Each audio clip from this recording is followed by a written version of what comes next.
He influenced just about every possible style of music, from disco to hip-hop, and in a way, even created some music styles himself, like funk and modern R&B. As he said, disco is James Brown, hip-hop is James Brown, rap is James Brown. You know what I'm saying? Welcome to Personality Matters. I'm Maria Martini. Today we'll be talking about the godfather of soul, James Brown. James Brown was born on May 3rd in 1933 in an extremely poor family. As his parents abandoned him, he was brought up by his aunt. From an early age, he took a lively interest in music. Thanks to his neighbors, he learned to play the piano, guitar, and harmonica. The time when Brown was growing up, the country was plunged into the Great Depression.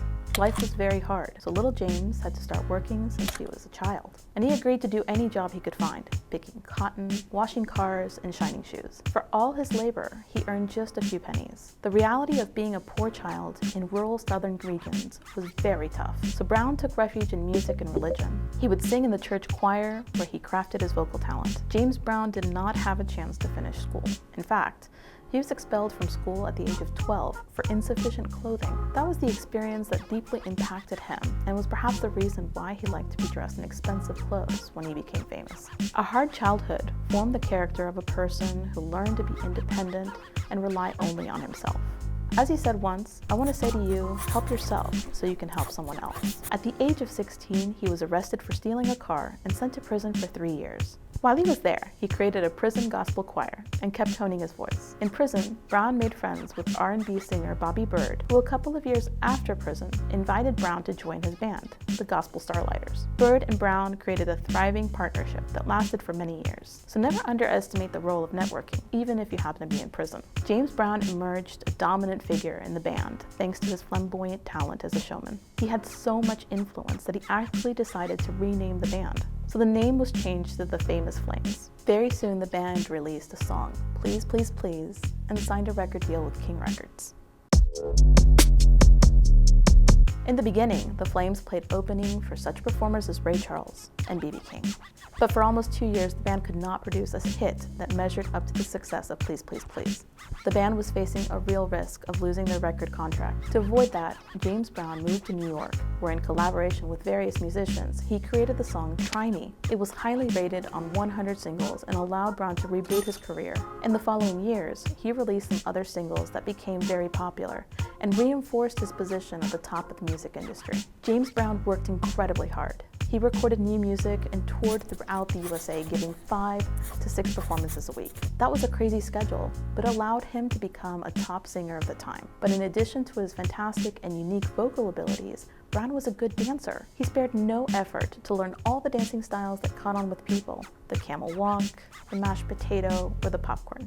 He worked relentlessly for perfection. However, being an overachiever himself, Brown also expected perfection from his musicians and backup singers. This made him a ruthless manager, who was even known to fine his musicians for playing a false note. Another thing that he did was that he invited his musicians to center stage to improvise. As one of Brown's musicians said, with considerable understatement, "You had to think quick to keep up."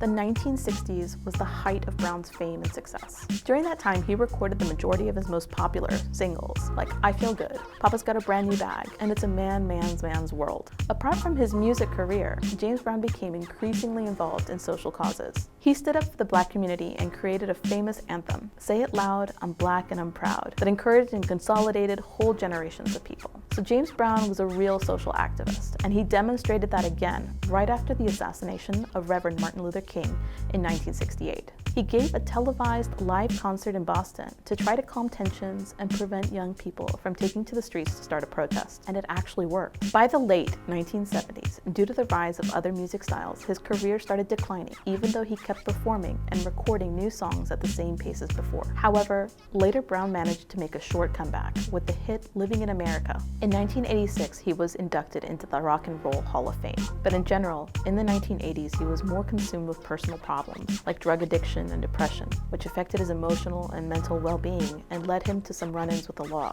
There was an incident where he had a 30-minute high-speed car chase with the police, and the time he came stoned to an insurance seminar wearing a gun. James Brown didn't just let himself sink, though. He went through rehab and got back to music and concert activity. He died in 2006 at the age of 73.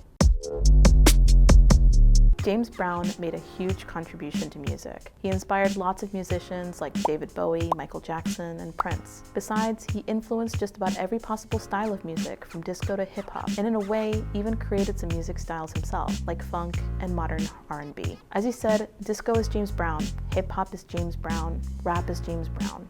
You know what I'm saying? You hear all the rappers, 90% of their music is me. Even though this statement might sound slightly arrogant, it's not far from the truth. His music was largely used by different hip-hop producers and DJs. No doubt, he's one of the most influential artists of all time. Thank you for watching Personality Matters. We talk about people who made the world. Until next time, I'm Maria Martini.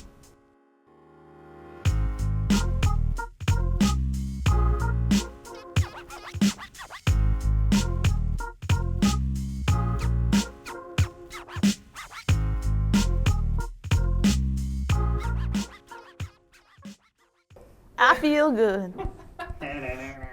What else?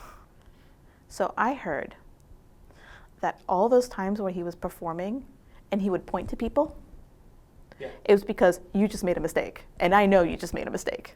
People thought that was part of his act. But what he was doing is he was pointing to the person in his band that made a mistake. And when he did these things, he was actually telling them how much he was fining them for making that mistake. Really? Yeah. So he's like, and it was like, you owe me 10,000 or whatever. Yeah. But he he played a false note. And he's like, right. So he you make a mistake and he all of a sudden starts pointing at you and then he's like, and it's not a dance. It's literally him telling you what that's going to cost you. he was really tough. He was really tough. Yeah.